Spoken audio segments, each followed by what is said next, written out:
नमस्कार विद्यार्थी मित्रांनो, myself Nihal. Welcome to Global Online Marathi. तर आज आपण पाहणार आहोत कृषी उत्पन्न म्हणजे काय. ठीक आहे, ॲग्रिकल्चरल इन्कम म्हणजे काय. आता खूप सोपं आहे, याचा अर्थ नावामध्येच लिहिलेला आहे की ॲग्रिकल्चरल इन्कम म्हणजेच कृषी उत्पन्न. बट आपल्या एक्झामिनेशन पर्स्पेक्टिव्हने ते काय काय गोष्टी आपल्याला शिकणं गरजेचं आहे. म्हणजेच शेती उत्पन्नावर कर लावला जातो का, जर कर लावला जात असेल तर तो सेंट्रल गव्हर्नमेंटचा लागतो की स्टेट गव्हर्नमेंटचा लागतो आणि किती रकमेवर आपल्याला कर द्यावा लागतो, या गोष्टी पाहणं खूप गरजेचं आहे, शिकणं खूप गरजेचं आहे. त्यामुळे आजच्या सेशनमध्ये आपण कृषी उत्पन्नावरती सर्व गोष्टी डिटेलमध्ये पाहणार आहोत. लास्ट सेशनमध्ये आपण पाहिलं होतं रेसिडेन्शियल स्टेटसचे काही क्वेश्चन्स आपण पाहिले होते की कोणत्या व्यक्तीला कोणत्या कंडिशनमध्ये त्याला आपण ROR म्हणतो, NOR म्हणतो किंवा रेसिडेंट म्हणतो, या क्वेश्चन्सवरती आपण काल जोर दिला होता. त्यासोबतच आपण त्यामध्ये हेड्स ऑफ इन्कम पण पाहिलेले होते, 5 हेड्स ऑफ इन्कम. जर तुम्ही तो सेशन पाहिलेला नसेल तर तो पाहून घ्या नक्कीच, कारण खूप गरजेचं आहे. बघा आपण हे जे टॅक्सेशन आहे हा खूप वास्ट टॉपिक आहे. यामध्ये प्रत्येक गोष्ट शिकणं अत्यंत गरजेचं आहे. त्यामुळे एक्झामिनेशन पर्यंत आपल्याकडे वेळ आहे आणि आपण प्रत्येक गोष्ट डिटेलमध्ये पाहणार आहोत. ओके, त्यासाठी तुम्हाला काय करायचं आहे, तुम्हाला जर सर्व टॅक्सेशन आहे ना, आपला जो 10th युनिट आहे कॉमर्स मधला, तो जर चांगल्या प्रकारे बळकट करायचा असेल तर तुम्ही येणारी बॅच जी आहे 13 तारखेपासून चालू होणार आहे, ते लवकरात लवकर जॉईन करायची आहे. ठीक आहे. बघा, MS सेट एक्झाम 2025 साठी आपण प्रिपरेशन करत आहोत आणि त्यासाठी कंप्लीट कोर्स ऑफ कॉमर्स आपल्याकडे अवेलेबल आहे. यामध्ये तुम्हाला live lectures, complete syllabus notes तेही मराठी आणि इंग्लिशमध्ये मिळणार आहेत. सो भाषेचं काही याच्यात टेन्शन नाही. Syllabus mock test, full syllabus mock test मिळणार आहेत, म्हणजेच तुमचे 10चे 10 युनिटवरती मॉक टेस्ट तुम्हाला मिळतील. PYQs विथ एक्सप्लेनेशन, मागील वर्षांचे जे एक्झामिनेशन झाले आहेत त्यामध्ये विचारले गेलेले प्रश्न, या सर्व प्रश्नांचं, सर्व युनिटवरच्या प्रश्नांचं तुम्हाला निराकरण करून मिळणार आहे, तेही एक्सप्लेनेशन सोबत. मॅरेथॉन्स असणार आहेत. 4000 पेक्षा जास्त MCQ सिरीज यामध्ये तुम्हाला मिळणार आहे. आणि सगळ्यात मोठं बेनिफिट तुम्हाला हे मिळणार आहे की तुम्ही आजच जर जॉईन कराल तर तुम्हाला पेपर 1चा कोर्स सुद्धा फ्री मिळणार आहे. म्हणजेच पेपर 2 जर तुम्ही आज जॉईन कराल तर तुम्हाला पेपर 1 फ्री ऑफ कॉस्ट मिळणार आहे. ठीक आहे, लवकरात लवकर जॉईन करा, ऑफर चालू आहे, डिस्काउंट मध्ये तुम्हाला हा कोर्स मिळणार आहे. जॉईन करण्यासाठी तुम्ही या दिलेल्या नंबरवरती, स्क्रीनवरती तुम्हाला दिसत असेल, ठीक आहे, या नंबरवरती तुम्ही व्हॉट्सअप मेसेज किंवा व्हॉट्सअप कॉल करून हा कोर्स जॉईन करू शकता. ठीक आहे, किंवा तुम्ही आमचं ऍप्लिकेशन थ्रू सुद्धा हा कोर्स जॉईन करू शकता. प्ले स्टोअर वरती जा, ग्लोबल ऑनलाईन सर्च करा, आपला लोगो आहे, ठीक आहे, हा लोगो तुम्हाला तिथे दिसेल. त्या लोगोचं ऍप्लिकेशन डाउनलोड करा आणि त्यानंतर प्ले स्टोअर वरती जायचं आहे, ग्लोबल ऑनलाईन ऍप्लिकेशन डाउनलोड करायचं आहे. आपला ग्लोबल ऑनलाईनचा लोगोचं ऍप्लिकेशन तुम्हाला तिथे दिसेल, इन्स्टॉल करायचं आहे, ओपन करायचं आहे. ओपन केल्यानंतर तुम्हाला असं दिसेल तुमच्या स्क्रीनवरती. ठीक आहे, स्टोअर सेक्शन मध्ये जायचं आहे. स्टोअर सेक्शन मध्ये जाऊन या ठिकाणी सर्च बॉक्स मध्ये तुम्हाला सर्च करायचं MS सेट पेपर 2 कॉमर्स. ठीक आहे, या ठिकाणी हा कोर्स तुम्हाला सिलेक्ट करायचा आहे. कोर्स सिलेक्ट केल्यानंतर तुम्हाला काय करायचं आहे, अशा प्रकारे इथे कोर्स दिसेल. ठीक आहे, त्यानंतर स्टेप्स फॉलो करून, 1 बाय 1 स्टेप्स फॉलो करून तुम्हाला हा कोर्स जॉईन करायचा आहे ऍप्लिकेशनच्या थ्रू. एकदा कोर्स तुम्ही जर जॉईन केला तर तुम्हाला कंटेंट फोल्डर मध्ये सर्व गोष्टी मिळणार आहेत. तुमचे lectures, recorded lectures, mock test, notes, सर्व गोष्टी ज्या आहेत तुम्हाला ऍप्लिकेशन मध्ये मिळून जातील. एक गोष्ट लक्षात ठेवा, येत्या 13 तारखेपासून, ठीक आहे, आपली बॅच जी आहे, नवीन बॅच, ती सुरू होत आहे. तर लवकरात लवकर सर्वांनी जॉईन करायचं आहे. ठीक आहे, आज जर जॉईन केला तर तुम्हाला डिस्काउंट मिळणार आहे, अन्यथा तुम्हाला फुल फीस भरावी लागेल. ठीक आहे, बघा, व्हॉट इज ॲग्रिकल्चरल इन्कम. ठीक आहे, ॲग्रिकल्चरल इन्कम काय आहे, कृषी उत्पन्न काय आहे. Okay, agricultural income is not subject to income tax. Agriculture income म्हणजे कृषी उत्पन्न काय आहे, हे आयकराच्या म्हणजे इन्कम टॅक्सच्या अधीन नाही. ठीक आहे, का, तर ते पुढे बघूया आपण. आयकर कायद्याने तथापि अशा उत्पन्नावर अप्रत्यक्ष कर कसा लावावा हे निर्दिष्ट केले आहे. याला कृषी आणि बिगर कृषी उत्पन्नाचे आंशिक एकत्रीकरण म्हणतात. म्हणजे बघा, इन्कम टॅक्स ऍक्टने काय केलेलं आहे, स्पेसिफाय केलेलं आहे की how such income is to be indirectly taxed. अशा प्रकारचं जर इन्कम असेल, ऍग्रिकल्चरल इन्कम सारखं जर इन्कम असेल तर त्याला इनडायरेक्टली टॅक्स कसा लिवाय करू शकतो याच्याबद्दल स्पेसिफाय केलेलं आहे ऍक्ट मध्ये. This is called what? This is called the partial integration of agriculture and non-agriculture income. बरोबर.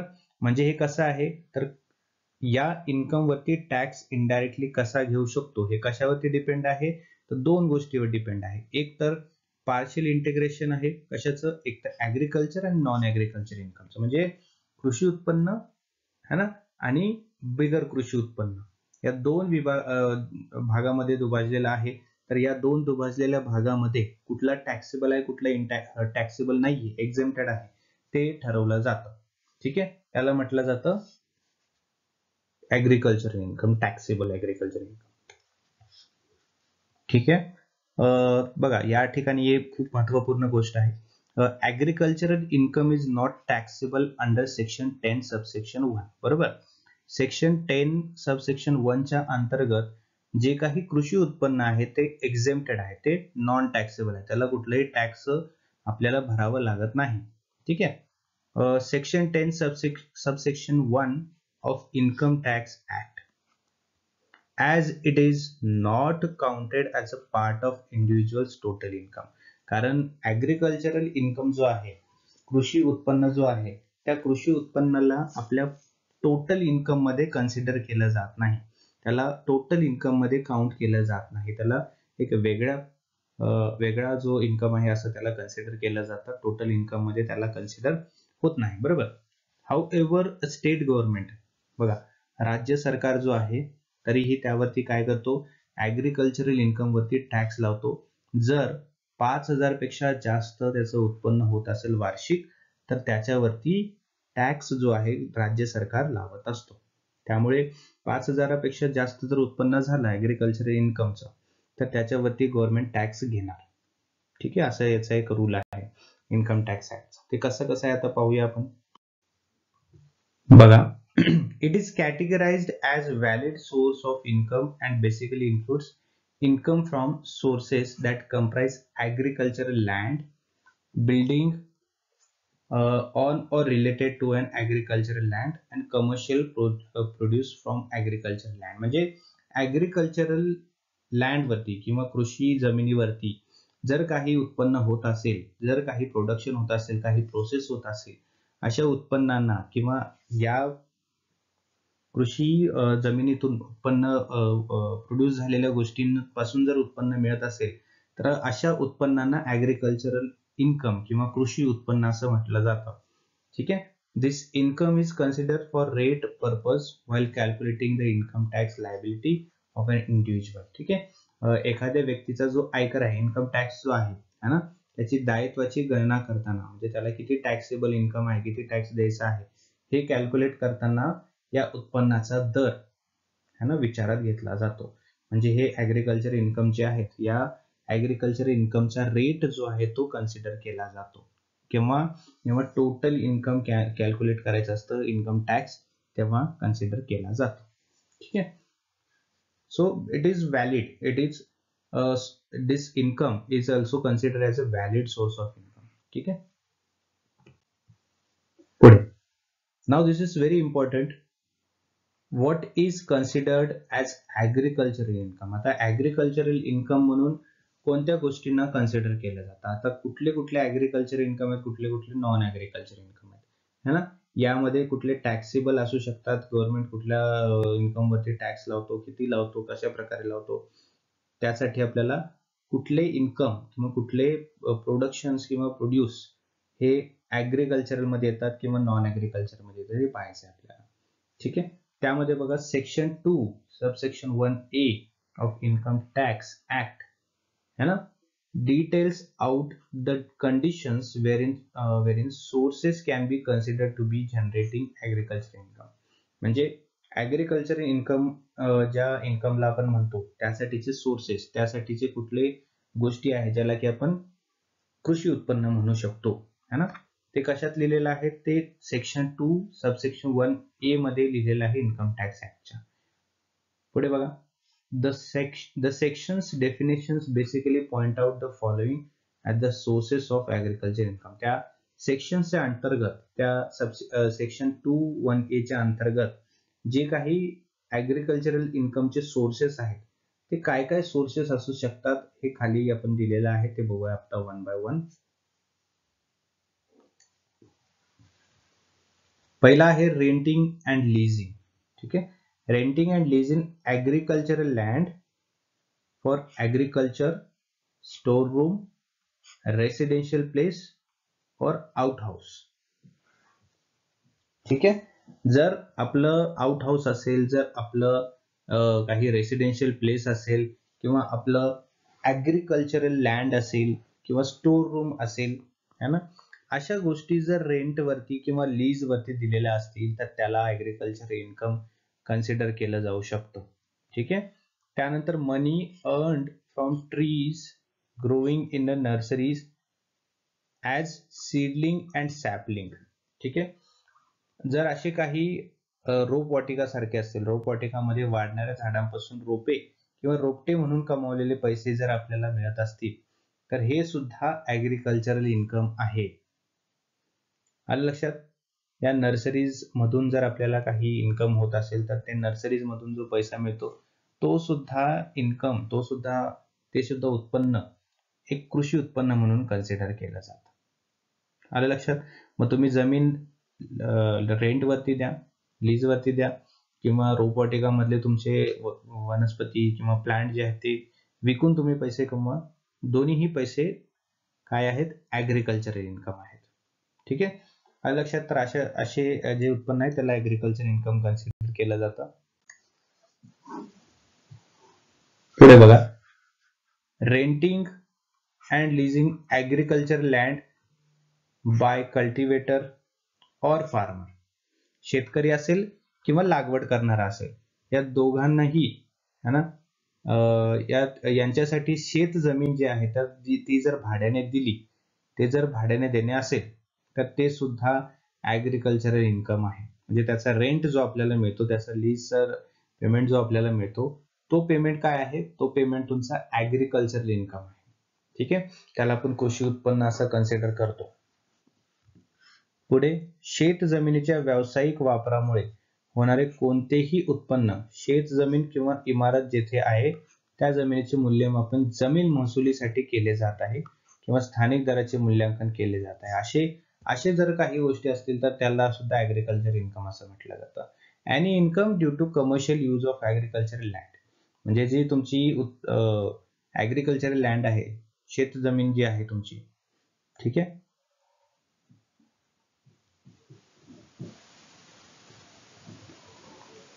त्याचा वापर जर काही कमर्शियल यूज साठी केला जात असेल, ठीक आहे, व्यावसायिक वापरासाठी केला जात असेल, त्याला सुद्धा एक आपलं ऍग्रिकल्चर उत्पन्न म्हटलं जातं.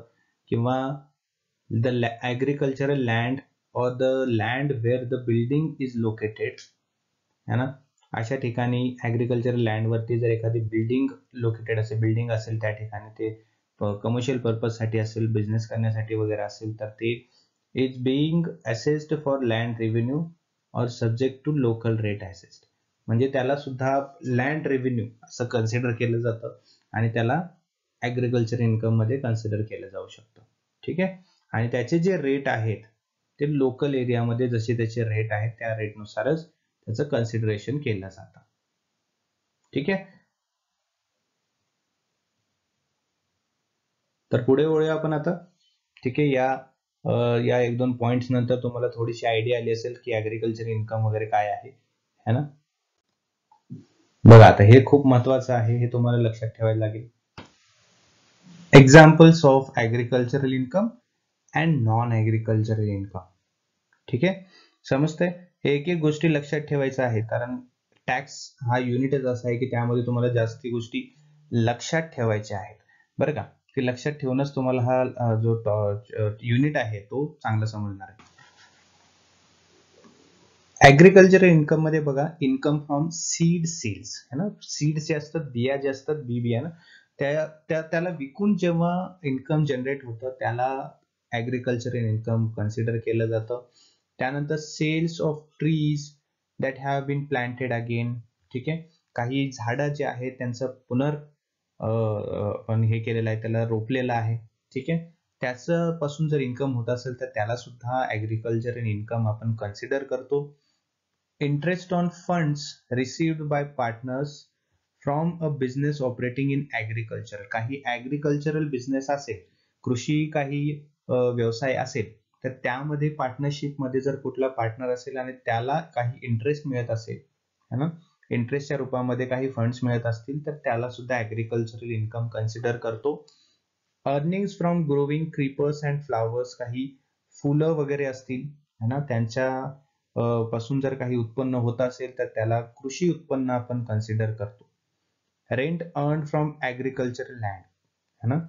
त्यानंतर gains a partner receives from a company that engages in agricultural activity और प्रोडक्शन, है ना. कुठली कंपनी जर काही कृषी व्यवसायामध्ये एंगेज असेल, है ना, किंवा काही काही काही कंपनीज काय करतात की जसे की आपण बोलू शकतो काही कृषी उत्पन्नामध्ये, सॉरी, कृषी व्यवसायामध्ये ते काय करत असतात, मोठ्या प्रमाणामध्ये मोठ्या लेवलवरती काम करत असतात, मोठ्या लेवलवरती बिझनेस करत असतात. मग ते पार्टनरशिप मध्ये असेल वगैरे वगैरे. तर त्या व्यवसायातून जर त्यांना काही प्रॉफिट होत असेल, त्यांना काही गेन्स होत असतील, है ना, गेन्स म्हणजे प्रॉफिटच झालं, तर त्या प्रॉफिटला सुद्धा ऍग्रिकल्चरल इन्कम असं कन्सिडर केलं जातं. आलं लक्षात? तर हे सर्व आहेत agricultural income. Non agricultural income म्हणजे कुठले आहेत? पोल्ट्री असेल, म्हणजे for example non agriculture income आपण या ठिकाणी का कन्सिडर करतोय की हे सुद्धा आपल्या ऍग्रिकल्चरलचा भाग आहे, परंतु त्याला ऍग्रिकल्चरल इन्कम म्हणून कन्सिडर केलं जात नाही. मग असे कुठले इन्कम आहेत, है ना, ते बघा. मग ते जे आहे, ते इन्कम जे आहे त्याला कन्सिडर, टॅक्स जो आहे त्यामध्ये कन्सिडर होतो. मग पोल्ट्री असेल, पोल्ट्रीचं काही तुम्ही बिझनेस करत असाल, है ना, पोल्ट्री मधून जर तुम्हाला इन्कम मिळत असेल तर त्या बिझनेस मधून मिळणाऱ्या प्रॉफिटला, इन्कमला नॉन ऍग्रिकल्चर इन्कम म्हणतो. किंवा agricultural land incomes is held as a stock in trade. ठीक आहे, काही ऍग्रिकल्चरल जमिनी असतील, त्या जमिनीचा जो भाग आहे ना, ट्रेडिंग मध्ये जर वापरला जात असेल, स्टॉक म्हणून वापरला जात असेल, तर ते सुद्धा इन्कम काय म्हणतात त्याला, नॉन ऍग्रिकल्चर इन्कम आहे. समजतंय? त्यानंतर any dividend received from a company's agricultural earning. ठीक आहे, कंपनीच्या कुठल्याही कृषी उत्पन्नातून जर डिव्हिडंड प्राप्त होत असेल तर त्याला सुद्धा नॉन ऍग्रिकल्चर म्हटलं जातं. इन्कम फ्रॉम डेअरी इंडस्ट्रीज, काही डेअरी प्रोडक्ट्सला विकून, डेअरी प्रोडक्ट्सचा बिझनेस करून जर तुम्हाला उत्पन्न मिळत असेल तर त्या उत्पन्नांना सुद्धा नॉन ऍग्रिकल्चरल कन्सिडर केलं जातं. अर्निंग फ्रॉम बी हाईव्स, है ना, जे मधाचं जे पोळं वगैरे असतं ना, मधाचा बिझनेस केला जातो, तो सुद्धा नॉन ऍग्रिकल्चरल आहे. Income from selling and cutting trees for lumber, income from producing cheese and butter, receipt from farm houses use as the set for a TV series, है ना, म्हणजे तुमचा फार्म हाऊस वगैरे असेल आणि त्या फार्म हाऊसचा कोणीतरी यूज केला असेल फॉर टीव्ही सिरियल्स किंवा टेलिव्हिजनसाठी किंवा शूटसाठी म्हणा, तुम्ही म्हणू शकता. तर त्यातून जर उत्पन्न तुम्हाला मिळत असेल, त्यातून जर तुम्हाला काही भत्ता वगैरे मिळत असेल, तर त्याला नॉन ऍग्रिकल्चर इन्कम असं म्हटलं जातं. ठीक आहे, सो हे काही असे प्रकार आहेत, हे तुम्ही लक्षात ठेवायचं. चार्टचं स्क्रीनशॉट काढून घ्या किंवा नोट डाऊन करून घ्या, काही चालेल, किंवा लेक्चरला पॉज करून सुद्धा तुम्ही लिहून घेऊ शकता. आलं लक्षात? तर खूप महत्वाचं आहे ऍग्रिकल्चर आणि नॉन ऍग्रिकल्चर इन्कम कन्सिडर करणं. Okay, next is agricultural income taxable. आता सर्वात मोठा प्रश्न आहे की कृषी उत्पन्न जे आहे, तो कृषी उत्पन्न टॅक्सेबल आहे का, त्याच्यावरती कर द्यावा लागतो का? तर त्यामध्ये काय कंडिशन्स आहेत ते आता आपण डिस्कस करूया. ठीक आहे, बाय डिफॉल्ट जर बघायला गेलं तर ऍग्रिकल्चरल इन्कम जो आहे तो एक्झेम्प्टेड आहे. ठीक आहे, कशापासून एक्झेम्प्टेड आहे? टॅक्सेशन पासून. ठीक आहे, and not included under total income. Agricultural इन्कमला बेसिकली कन्सिडर केलं जात नाही टॅक्समध्ये किंवा टॅक्स पे करण्यासाठी, आणि त्याला टोटल इन्कम मध्ये सुद्धा कन्सिडर केलं जात नाही ऍग्रिकल्चरल इन्कमला. परंतु सेंट्रल गव्हर्नमेंट जे आहे त्याच्यावरती काहीही टॅक्स लावत नाही, कुठलाही टॅक्स त्या ऍग्रिकल्चरल इन्कम मधून घेत नाही, परंतु स्टेट गव्हर्नमेंट घेते, बरोबर. The exemption clause is mentioned under section 10(1) of the income tax of India. आता यामध्ये एक्झम्पशन्स जे आहे ना, एक्झम्पशन्स मध्ये काय क्लॉज आहे? एक्झम्पशन्स मध्ये क्लॉज म्हणजे जे काही नॉन टॅक्सेबल इन्कम आहे ना, त्या नॉन टॅक्सेबल इन्कम मध्ये काही क्लॉज आहेत, म्हणजे असे काही क्लॉज आहेत की ते इन्कम टॅक्सेबल आहे. ठीक आहे, त्याला म्हटलं जातं एक्झेम्पशन क्लॉज. मग सेंट्रल गव्हर्नमेंट बद्दल बघूया. The central government can't impose or levy tax on agriculture income. Central गव्हर्नमेंटला अधिकार नाही की तो ऍग्रिकल्चर इन्कम मधून टॅक्स घेऊ शकेल. The exemption clause is mentioned under section 10(1) of the income tax act of India. ठीक आहे, भारताचा जो आपला इन्कम टॅक्स ऍक्ट जो आहे त्यामध्ये सेक्शन 10(1) मध्ये दिलेला आहे की सेंट्रल गव्हर्नमेंट कुठलाही टॅक्स आकारत नाही तुमचा इन्कम जर कृषी उत्पन्नातून होत असेल तर. परंतु स्टेट गव्हर्नमेंटच्या बाबतीत थोडंसं वेगळं आहे. State government can charge agricultural tax. आता राज्य सरकार जो आहे तो टॅक्स आकारू शकतो. ठीक आहे, तर स्टेट गव्हर्नमेंटला तो अधिकार आहे. परंतु कधी अधिकार आहे की जेव्हा वार्षिक उत्पन्न ऍग्रिकल्चर मधून 5,000 पेक्षा जास्त असेल तर. ठीक आहे, 5,000 पेक्षा जास्त असेल तर त्याच्यावर टॅक्स लागतो. म्हणजे 5,000 पेक्षा कमी जर असला, फायनान्शियल इयर मध्ये 5,000 पेक्षा कमी जर असला तुमचं ऍग्रिकल्चर इन्कम, तर त्यावरती कुठलाही टॅक्स लागत नाही, त्यावरती कुठल्याही प्रकारचा टॅक्स लागू होत नाही सरकारकडून. परंतु 5,000 पेक्षा जास्त झाला तर त्याच्यावरती टॅक्स लागू होतो राज्य सरकारकडून. सेंट्रल गव्हर्नमेंट कडून कुठलाही टॅक्स लागू होत नाही, परंतु राज्य सरकारकडून टॅक्स हा लागू होतो. आलं लक्षात? ओके, पुढे बघा. Anything above that will be taxable as per the applicable rates. ठीक आहे, आलं लक्षात? ओके, काय म्हटलं या ठिकाणी, जर 5,000 पेक्षा जास्त असेल, 5,000 पेक्षा जर इन्कम वार्षिक असेल ऍग्रिकल्चर इन्कम मधून, तर त्याच्यावरती काही रेट्स वरती इन्कम जो आहे, टॅक्स जो आहे तो लावला जातो. As per the finance act, the total tax liability for a person would include the agriculture income added to non agricultural portion. म्हणजे थोडक्यात नॉन ऍग्रिकल्चरल पोर्शन मध्ये जे काही येतात इन्कम आहे ना, जे आपण पाहिले नॉन ऍग्रिकल्चर इन्कम मध्ये, त्यामध्ये जर काही गोष्टी कन्सिडर केल्या जात आहेत तर त्याच्यावरती कर आकारला जातो.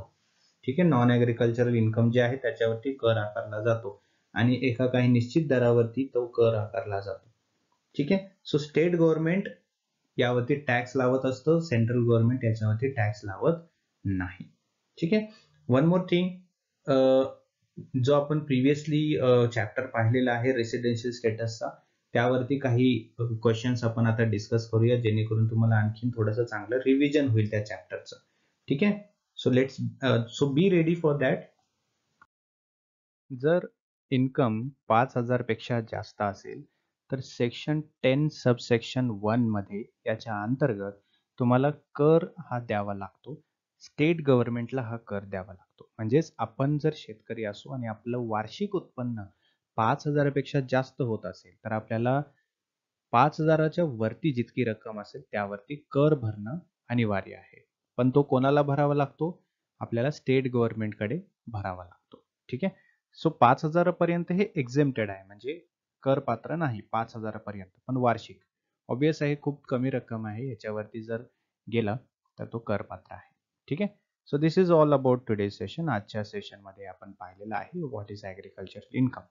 ठीक आहे, आणखीन भरपूर गोष्टी आहेत टॅक्स मध्ये शिकण्यासारखं, खूप काही आहे, भरपूर शिकणार आहोत आपण. ठीक आहे, एक्झामिनेशन पर्यंत वेळ आपल्या हातात खूप आहे, त्यामुळे जितकं जास्त आपल्याला डिटेलमध्ये एक एक गोष्टी पाहता येईल तितक्या गोष्टी आपण आज पाहणार, आज म्हणजे या सेशन्स मधून पाहणार आहोत. ठीक आहे, त्यामुळे कुठलाही सेशन आपला जर कॉमर्स येत असेल तर तो मिस करायचा नाहीये. सर्वांनी तो शेवटपर्यंत पाहायचा आहे आणि आपली तयारी बळकट करायची.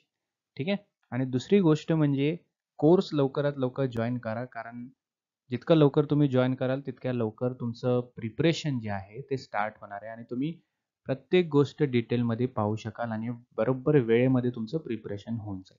ठीक आहे, एक गोष्ट असते की आपल्याला एक्झामिनेशनमध्ये पेपर सोपा कसा जातो? तो सोपा जातो कारण आपलं प्रिपरेशन चांगलं असतं. मग ते प्रिपरेशन चांगलं कधी होतं? जेव्हा आपण कन्सिस्टंटली, कंटिन्यू आपण स्टडी करतो.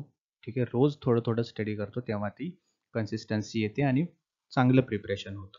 ठीक आहे. जर तुम्ही एक्झामिनेशनचे 1 महिना आधी, 10 दिवस आधी जर प्रिपरेशन कराल, तर त्याचा काही फायदा नाही. ठीक आहे. इम्पॉसिबल नाही असं मी बोलणार नाहीये, की पॉसिबल नाहीये ते. पॉसिबल आहे. ठीक आहे. बट ही खरी प्रोसेस आहे. यामधून तुमचं प्रिपरेशन खूप जास्त स्ट्राँग होतं. ठीक आहे. चलो. सो भेटूया पुढच्या सेशनमध्ये. Bye bye. Good night. Take care.